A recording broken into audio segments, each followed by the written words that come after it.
nakikita akong ahas dito eh. Ang laki. Hindi ako makalapit eh. Laki tapos kulay itim. Diyan sa kahoy na yan. Andyan siya.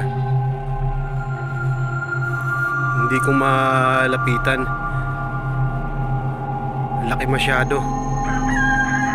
Hindi ko alam kung bakit napadpad yan dyan. Ayan o. Ayan, nakikita nyo? Ayan o. Ayan o, nakikita nyo? Ayan, laki o. Laki. Ano, hindi ko alam kung anong ahas yan. Kulay itim. Mas malaki pa ata sa braso ko eh. Ayan o, ayan o. Nakikita nyo, ayan o, ayan o. Ayan o, ayan o. Ayan o. Kita nyo?